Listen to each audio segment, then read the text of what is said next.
우리 다 같이 일어나셔서 우리 두 절씩 교독하고 11절은 같이 받겠습니다. 제가 먼저 5절 6절 보겠습니다.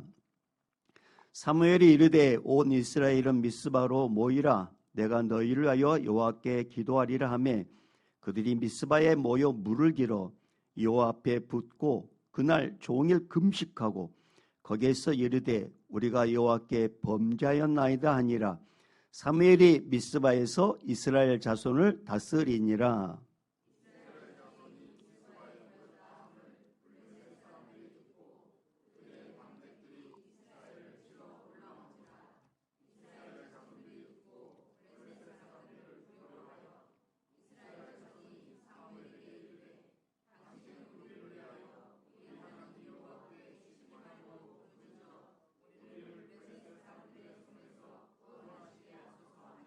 사무엘의 젖먹는 어린 양 하나를 가져다가 온전한 번제를 여호와께 드리고 이스라엘을 위하여 여호와께 부르짖음에 여호와께서 응답하셨더라. 사무엘의 번제를 드릴 때 블레셋 사람이 이스라엘과 싸우려고 가까이 오매 그날에 여호와께서 블레셋 사람에게 큰 우레를 발하여 그들을 어지럽게 하시니 그들이 이스라엘 앞에 패한지라. 이스라엘 사람들이 미스바에서 나가서 블레셋 사람들을 추격하여 백갈 아래에 이르기까지 쳤더라. 아멘. 자리에 앉겠습니다. 우리 2026년 오늘 첫 주입니다. 우리 서로 이렇게 서로 인사 한번 할까요? 우리 좌우 보면서 새해 복 많이 받으세요. 이렇게 한번 더 하시죠. 예수님의 복이 임하길 원합니다. 네, 예수님의 복이 임하길 원합니다. 이 말씀을 이제 우리가 송구 영신 예배 때 주님께서 주셨던 말씀인데 그때 설교 제목이 뭐냐면 회개할 때 기적은 시작된다라는 말씀이었죠. 회개할 때 기적은 시작된다. 오늘 이제 본문의 말씀을 가지고 이제 두 번째로 회개할 때 기적은 실제가 된다. 여러분 실제가 됐으면 좋겠어요? 허상이 됐으면 좋겠어요? 실제가 됐으면 좋겠죠. 예, 그래서 회개할 때 기적은 실제가 된다는 제목을 가지고 주염성 듣도록 하겠습니다. 오늘 새로운 날을 주시고 새해를 주신 주님을 찬양합니다. 올 한 해 우리 모든 성도님들 삶의 부분에 예수님의 손길과 예수님의 개입하심이 구체적으로 이렇게 임재해서 매일매일 우리 성도님들의 삶 가운데 간증의 역사가 일어나기를 주님 축복합니다. 그리고 기도의 응답이 넘치기를 축복합니다. 자, 오늘 말씀은 이스라엘 백성들이 블레셋이라는 나라를 통해서 계속 핍박을 받았어요. 전쟁하면은 늘 졌어요. 그러니까 이들이 한 가지 이제 방책을 구하는데 그게 뭐냐면 언약궤를 가지고 가면 하나님께서 임재하셔서 저 블레셋을 물리칠 거라는 생각을 가지고 언약궤를 전쟁 가운데 가져갑니다. 그런데 우리 하나님은 그때도 침묵하셔요. 언약궤는 빼앗겨 버립니다. 그리고 그 소식을 듣는 엘리와 또 그의 자식들은 다 죽게 됩니다. 근데 이 언약궤가 블레셋 땅에 이렇게 빼앗겨가지고 블레셋 땅에 들어갔을 때 그때 하나님께서 임재하셔요. 그래서 블레셋 땅에 엄청나게 재앙을 내립니다. 그러니까 블레셋 사람들이 야 이거 언약궤 다시 돌려보내자. 그래서 언약궤를 다시 돌려보내요. 그리고 언약궤가 다시 왔는데 이 언약궤가 누구의 집에 가게 되냐면 기랏 여아람 집에 가서 20년 동안 언약궤가 있게 됩니다. 근데 20년 동안 하나님께서 아무 응답을 하지 않으셔요.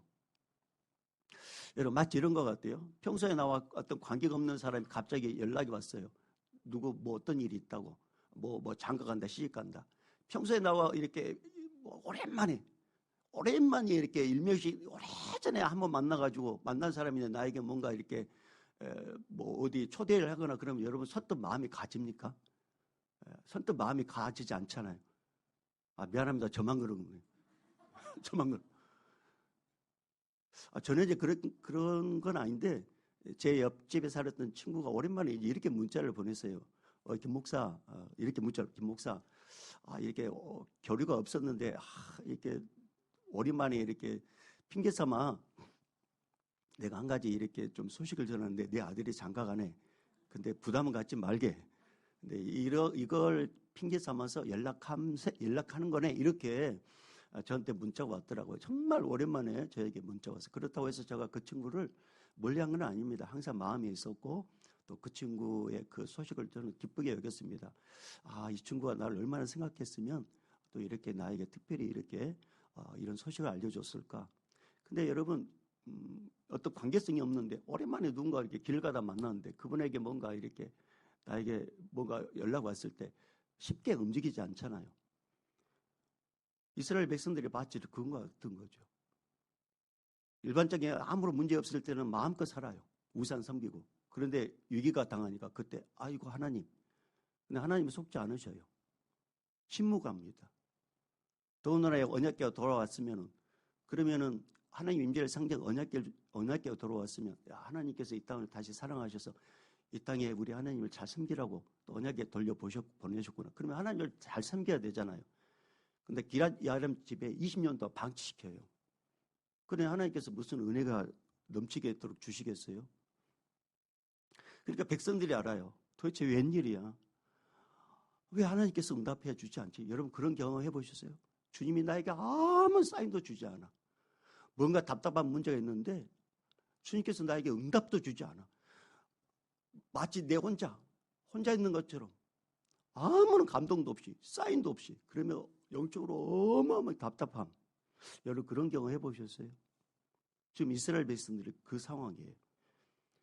언약궤는 와 있는데 기럇 야림 집에 20년도 방치된 상태에서 하나님께서 아무런 은혜를 베풀지 않으니까 백성들 도대체 웬일인지 무엇 때문에 우리 이렇게 마음이 불안한지 왜 이렇게 걱정스러운지 왜 이렇게 염려가 생기는지 왜 평안이 사라졌는지 그러면서 대신에 블레셋이라는 나라는 더 강력해지고 더 강해지고 그러면서 여전히 블레셋 나라는 이스라엘 백성을 괴롭히고 왜 이런 일이 생기는지 이스라엘 백성들은 그 원인을 찾기를 원했습니다.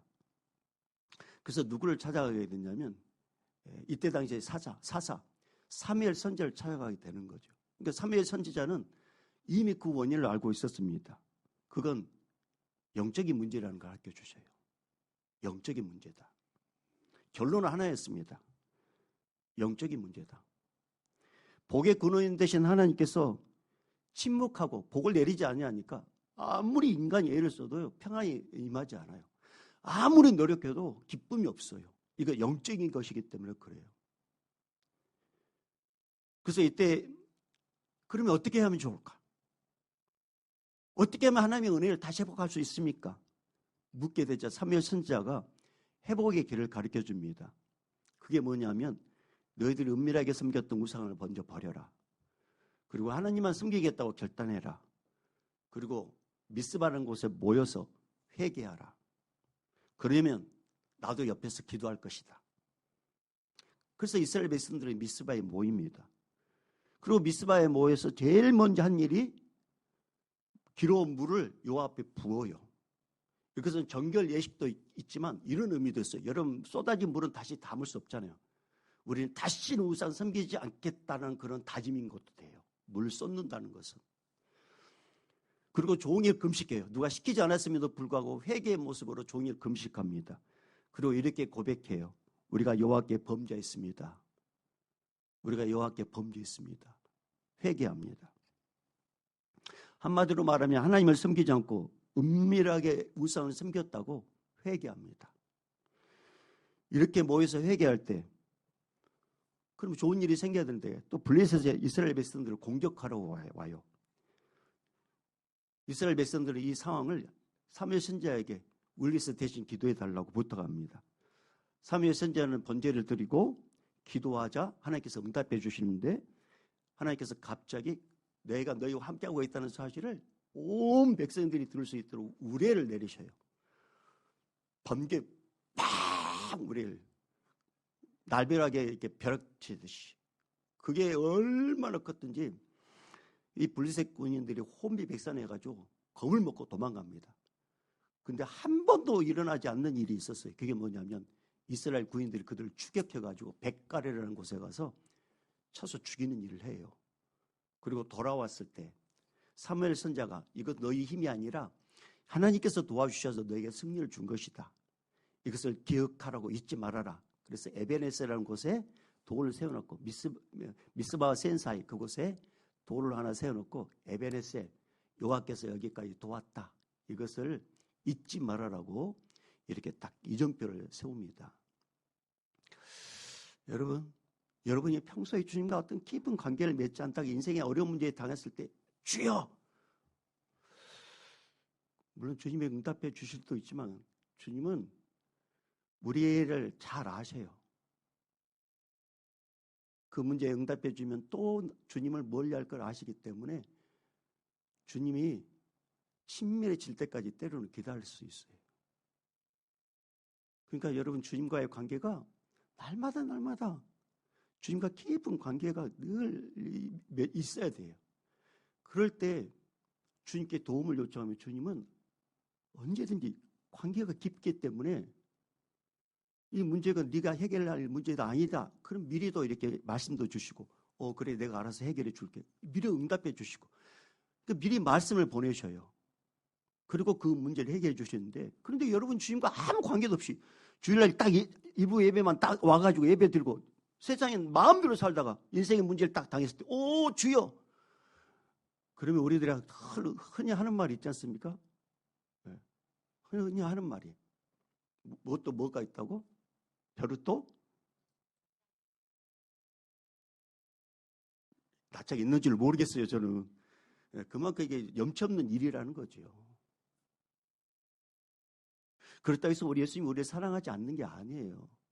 주님은 우리를 사랑하셔요. 근데 우리 주님은 우리와 더 깊은 관계를 맺기를 원하셔요. 친밀하기를 원하셔요. 친밀하기를. 근데 20년 동안 방치해놓고 하나님 언약에 방치해놓고 마음대로 살다가 그러니까 인생이 힘들고 고단하고 아플 때 또 어려운 문제 있을 때 도대체 이 원인이 뭐지? 그것은 영적인 문제라는 것이죠. 영적인 문제. 사랑하는 여러분, 왜 이스라엘 백성들이 그렇게 됐을까요? 왜 하나님의 선택한 백성이 그렇게 됐을까요? 죄 때문에 그렇습니다. 죄. 이 죄가 어디부터 시작된 거예요? 우리 인간 조상 아담과 하와로부터 죄가 유전된 거예요. 먹지 말라고 선악과를 따서 먹지 않습니까? 그 일로 인해서 죄가 들어오게 된 겁니다. 하나님 말씀에 불순종하고 그 일로 해서 인간은 하나님을 떠나버립니다. 그리고 하나님도 인간을 떠나버려요. 타락한 인간은 이제 하나님 말씀대로 죽는 존재가 됐어요. 그러면서 하나님을 섬겨야 될 이 인간이 이제 사탄을 섬기게 된 거죠. 그리고 사탄이 원하는 대로 죄를 짓고 살다가 결국 지옥불에 떨어져 죽는 존재가 인간인 거예요. 그 가운데 이스라엘 백성을 선택해가지고 선민이라고 선택했는데 이들 또한 죄성이 있기 때문에 하나님 섬기지 않고 우상을 섬긴 거였습니다.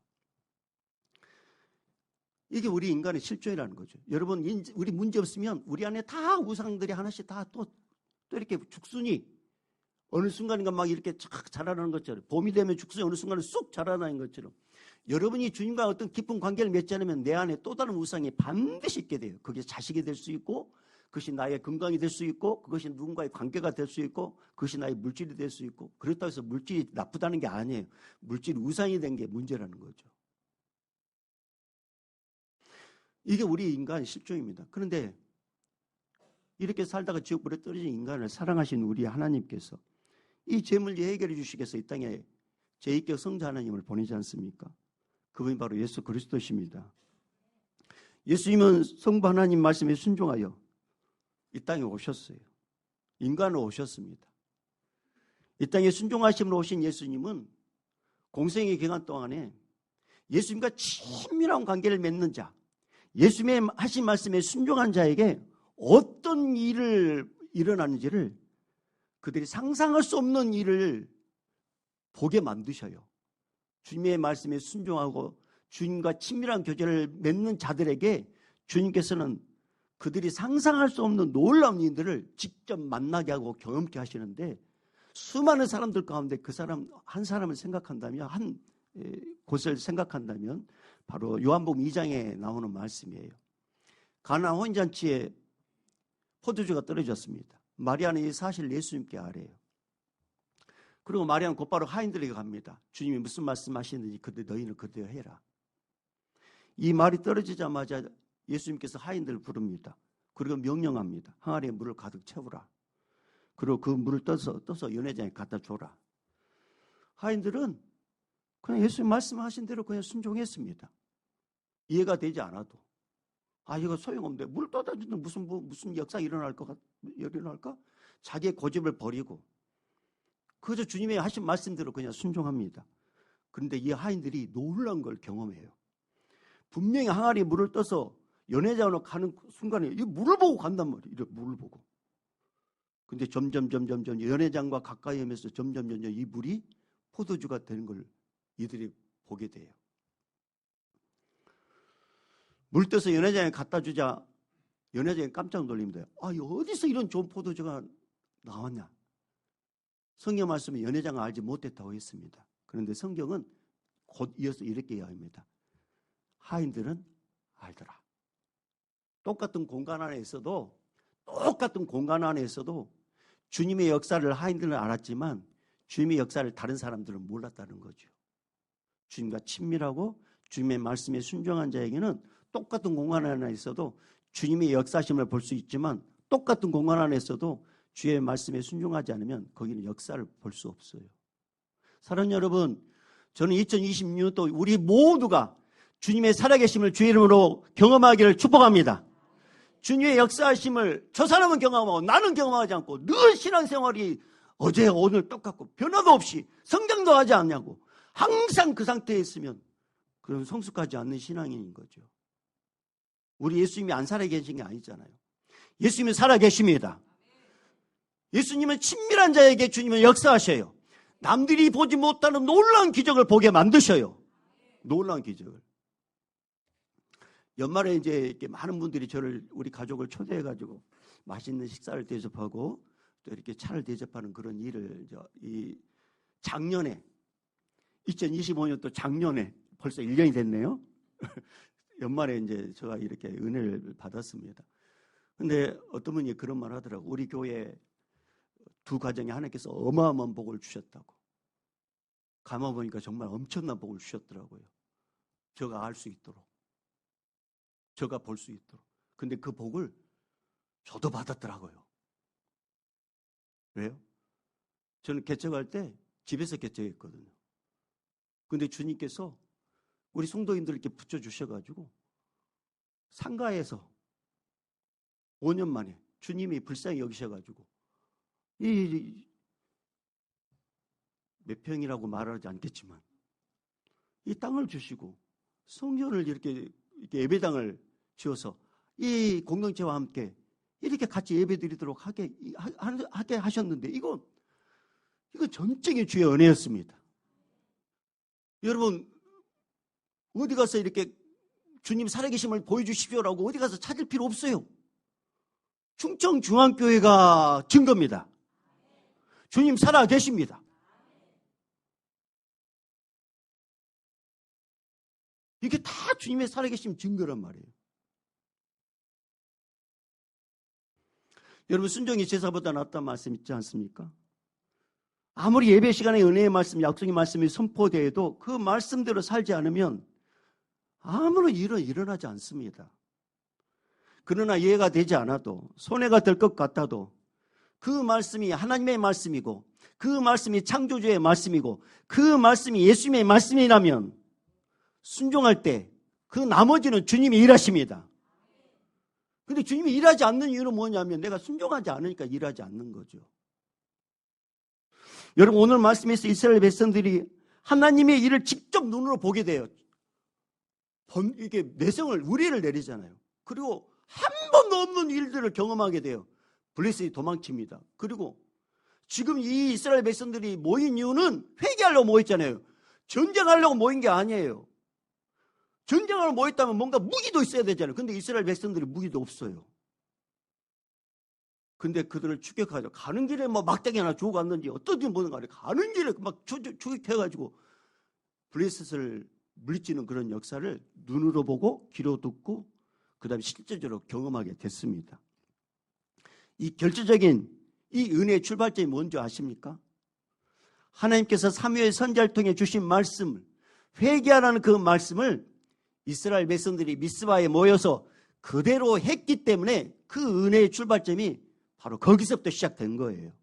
사랑하는 여러분, 우리 영적인 미스바는 예수 그리스도십니다. 우리가 예수님께 모든 걸 맡길 때 주님은 그때부터 일을 시작하게 되는 거예요. 여러분 6절 말씀 읽어볼게요. 6절 말씀. 자, 6절 읽어봅니다. 시작.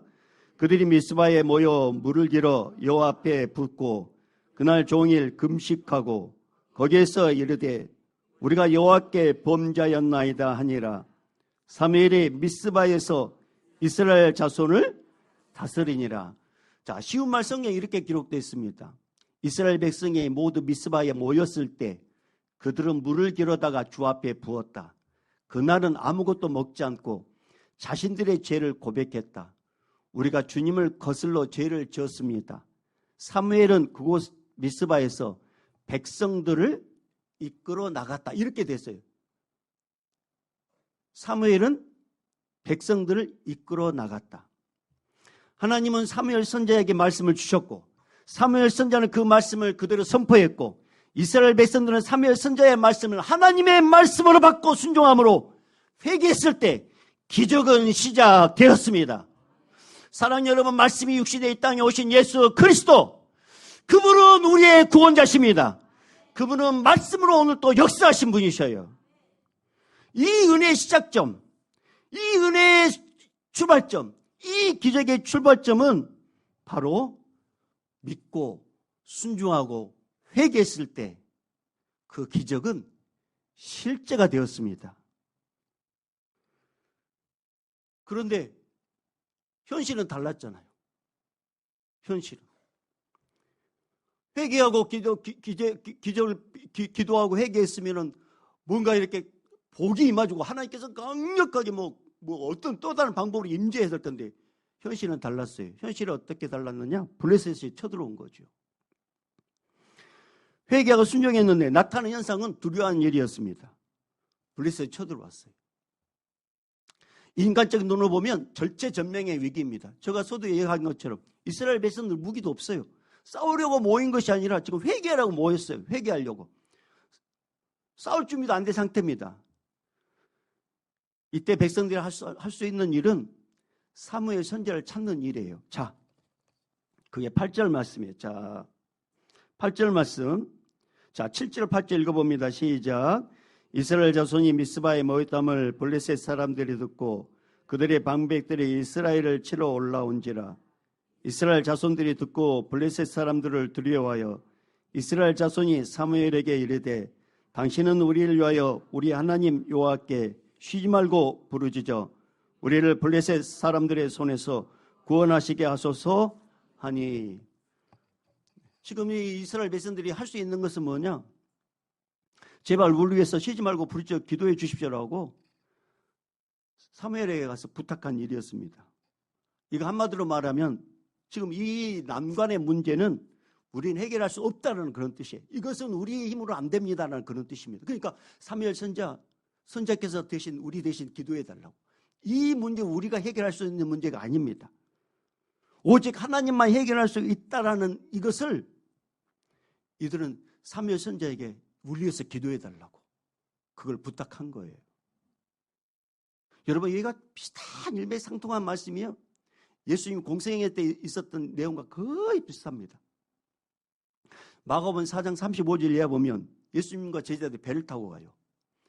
예수님은 너무 피곤해가지고 배 고물에서 주무시고 계십니다. 그런데 갑자기 광풍이 일어나가지고 물결이 배 안으로 막 쳐들어 들어와요.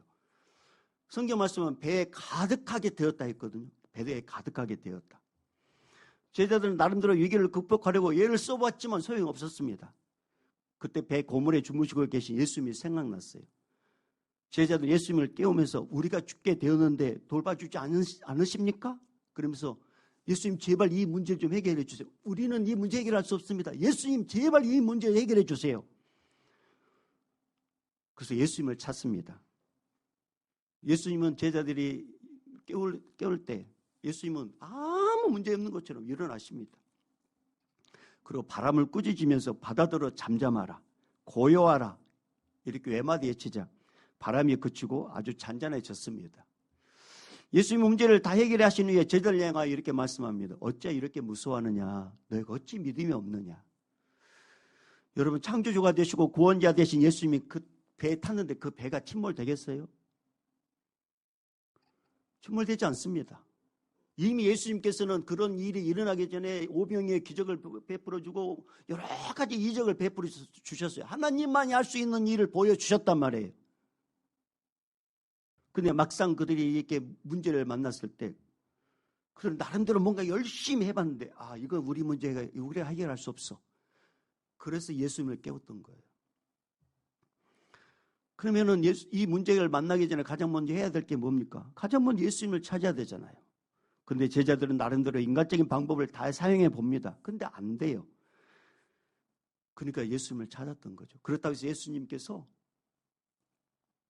나도 못해 그런 말을 하지 않잖아요. 예수님은 하나님이시기 때문에 인간이 할 수 없는 문제를 해결해 주셨습니다. 사랑하는 여러분, 그 예수님이 우리와 함께 하십니다. 누구든지 주 예수 그리스도를 믿는 순간 예수님께서 우리의 인생의 배에 타셨어요. 인생을 살다 보면 생각지도 않았던 문제들이 우리를 엄습할 때가 있습니다. 우리에게 두려움을 갖게 만들 때도 있어요. 아무것도 할 수 없는 꼼짝달싹도 하지 못하는 어떤 문제가 내 인생을 족쇄를 채울 때가 있습니다. 인생을 살다 보면 사방팔방에서 풍랑 같은 문제가 갑자기 일어날 때가 있어요. 여러분, 그럴 때 우리가 가장 먼저 찾을 분이 누구십니까? 예수 그리스도십니다. 예수 그리스도. 지금 블레셋에 쳐들어왔어요. 이스라엘 백성들이 자기들의 중보자인 사무엘을 찾았지 않습니까? 마찬가지입니다.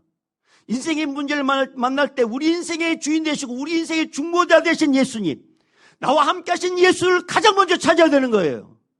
가장 먼저. 여러분이 할 수 있어도 여러분 예수를 먼저 찾아야 됩니다. 왜요?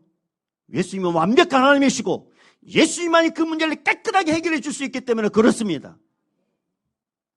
그래서 시편 121편 1절 2절에 이런 말씀이 있어요. 내가 산을 향하여 눈을 돌리라. 나의 도움이 어디서 올까? 인생을 살아오면 산 같은 문제가 있어가지고 도대체 이 문제를 어디서 해결하지? 근데 시인이 이렇게 고백합니다. 내가 내가 산을 향하여 눈을 돌려 나의 도움이 어디서 올까? 고민하지 않습니다. 그렇지, 나의 도움은 천지를 지으신 여호와께서로다. 이렇게 고백해요. 우리도 마찬가지입니다. 내가 산을 향하여 눈을 돌리라. 내 인생에 어려운 문제 있을 때 누가 나의 도움이 되지? 고민하지 마십시오. 나의 도움은 천지를 지으신 구원자 예수님 뿐입니다. 여러분, 이 고백은 이런 것과 같아요. 주님, 저는 제 힘으로 이 문제 해결할 수 없습니다. 오직 주님만이 이 문제 해결할 수 있습니다. 이런 고백인 거예요. 2026년도 첫 주, 주님께서 올해 어떤 풍랑을 우리는 잘 몰라요. 근데 여러분 걱정하지 마세요. 내 인생의 배 이미 예수님께서 타고 계십니다. 이미 예수님께서 함께하고 계십니다. 그럴 때 여러분 예수님을 먼저 찾으셔야 돼요. 여러분 혹시 생각해 보십시오. 어떤 문제를 포위당한 것처럼 막막한 상황에 처한 분 있습니까? 주님 물어보시는 거예요. 문제가 너무 커가지고 어찌할 수 없는 상황에 처한 분 있습니까? 사방이 꽉 막힌 것 같고 숨이 막힐 것 같고 잠도 제대로 자지 못하고 스트레스 쌓여가지고 도대체 내일이 안 왔으면 좋겠다고 하는 절망 가운데 있는 영혼들이 있습니까? 어떻게 해야 할지 길을 잃어버린 분 계십니까? 여러분 믿음의 눈을 조금만 들어보십시오. 우리 곁에 사무엘보다 위대하신 예수님이 계십니다. 우리 곁에는 지치지 아니하시고 피곤치 아니하시고 불꽃 같은 눈으로 항상 돌보시는 예수님이 계십니다. 그 예수님께서 오늘 이렇게 말씀하셔요. 누구든지 주의 이름을 부르는 자는 구원을 받으리라. 예수님, 주님, 불쌍히 여겨주세요. 그러면 우리 주님께서 그 문제에서 구원해 주시는 거죠. 그 문제가 어떤 문제입니까?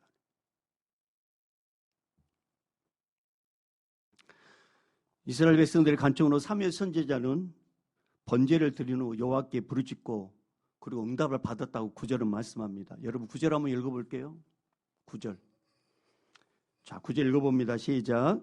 사무엘의 젖먹는 어린 양 하나를 가져다가 온전한 번제를 여호와께 드리고 이스라엘 위하여 여호와께 부르짖음에 여호와께서 응답하셨더라. 아멘. 여러분, 순서가 중요해요. 이 9절에서 엄청난 게 영적인 비밀이 있어요. 순서가 중요해요. 자, 언제나 먼저 제사를 드렸어요. 그 다음에 중보기도 했어요. 그러자 응답이 있었다 했잖아요. 순서가 중요해요. 근데 우리는 그렇게 하지 않아요. 우리는 언제나 예배도 드리지 않으면서 인생의 문제가 탁 닥쳤을 때 우리는 급하게 소리만 지릅니다. 급하게. 여러분, 예배란 뭡니까?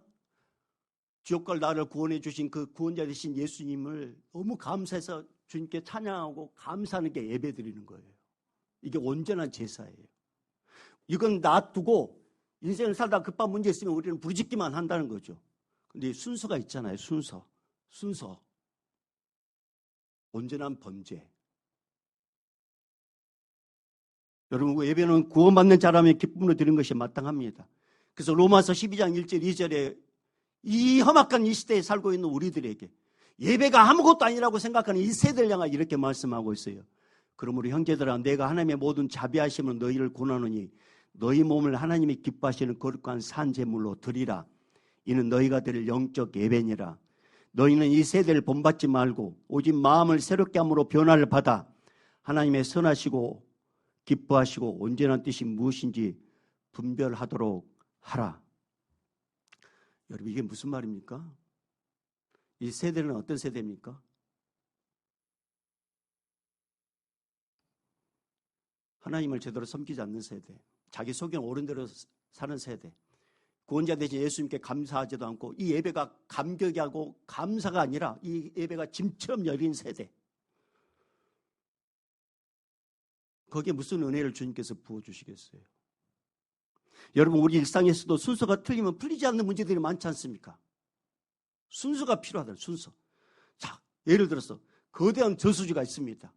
근데 그 물을 우리 집으로 끌어다니려면 먼저 어떻게 해야 돼요? 파이프라인을 그 저수지에 먼저 연결해야 돼요. 그리고 집까지 그 파이프는 연결되고, 그리고 수도꼭지까지 연결돼야 돼요. 그러면 수도꼭지를 틀면은 그 거대한 저수지에서 물이 와가지고 우리 집에 이렇게 물이 쌓이게 돼요. 그런데 이 전 과정을 빼놓고 수도꼭지를 만날 틀어보세요. 삑삑삑 틀어보세요. 거기에 무슨 물이 나오겠습니까? 여러분, 예수 이름으로 드리는 예배는 은혜의 보좌 앞에 내 영적인 파이프라인을 딱 연결하는 시간이에요. 파이프라인을. 그리고 예수 이름으로 기도하면 주님이 응답하십니다. 이게 영적인 순서라는 말이에요. 온전한 예배를 드리고, 그래서 예배 드리는 순간에 그 말씀을 붙잡고 주의 이름으로 기도하면 주님이 응답해 주십니다. 그래서 예배가 중요하다고 말씀하는 거예요. 여러분, 한 번의 예배가 그 영혼을 변화시키는 거예요. 그런데 무너진 사람들의 특징을 보면 대부분 예배를 가볍게 여깁니다. 제가 이렇게 20년 목회 교육전자까지 한 30여 년 정도 해오면서 내가 경험했던 것, 내가 봤던 것 중에 무너진 사람들의 특징을 보면 예배를 가볍게 여겨요. 그리고 예배에 대해서 점점 예배를 안 드립니다. 그러면 자연스럽게 세속화가 되는 거죠. 그러면 그 영혼이 급한 문제 안 생기냐? 생겨요. 그때 부르짖는단 말이에요. 그때 금식한들. 주님이 그래 그러면서 아이고 내가 기다렸다. 물론 주님이 급하면 응답해 주지만 대부분 그렇지 않습니다. 주님은 속지 않으셔요. 우리 이 과정 다 빼먹고 무조건 복만 달라고 소리친 거 우리 회개하셔야 돼요. 예배를 짐처럼 여기면서 문제는 해결받고 싶은 우리의 이 제약 회개하셔야 돼요. 예배가 무너지는 것은 마치 기초가 없는 건물을 쌓는 것과 같아요. 언제나 예배에 우선순위를 두면 예수님께서 기도할 마음도 주시고 되는 기도를 하게 만들어가지고 응답을 주십니다. 그러니 여러분 2026년도 저는 여러분이 이 영적인 순서를 잘 기억하길 바랍니다. 온전한 예배를 드리고 예배 가운데 말씀을 아멘으로 받았으면 그 말씀 붙잡고 기도하면 9절의 끝판에 뭐라고 기록됐습니까? 9절에 자 9절 우리 다시 읽어볼까요? 자 시작. 사무엘의 젖먹는 어린 양 하나를 가져다가 온전한 번제를 여호와께 드리고 이스라엘을 위하여 여호와께 부르짖음에 여호와께서 응답하셨더라. 응답하셨더라. 그 응답이 뭡니까? 우레를 내리는 거였어요. 적들을 혼비백산하게 만드는 거예요. 여러분, 우리가 온전한 예배를 드리고 그 말씀 붙잡고 주의 이름으로 기도하고 주님의 이름을 붙잡고 기도하면 주님께서 응답해 주시는데, 주님의 강력한 권세의 이름으로 우리의 모든 문제를 파쇄시키고 그 문제를 유발시키는 어둠의 권세를 물리쳐 주시고 주님의 능력으로 우리를 붙잡아 주십니다. 이 영적인 비밀을 잊으면 안 돼요. 영적인 비밀. 예배, 말씀 가운데, 예배 가운데 말씀 줄 때 그 말씀 붙잡고 기도할 때 그때 주님은 일하시는 거죠. 주님께서 오늘 왜 우리 교회에 이 말씀 주실까요? 주님께서 여러분을 통해서 뭔가 일하고 싶어서 그런 거 아니겠어요? 말씀 마무리하겠습니다. 25년 또 무너졌던 예배를 제대로 드리지 못한 걸 이 시간에 회개하시고 20년 또 온전한 예배, 주님 온전한 예배를 드릴 수 있도록 붙잡아 달라고 그렇게 회개 기도하면 여러분이 소망하는 것, 그 기적은 실제가 됩니다. 왜요? 우리 예수님이 살아계시니까.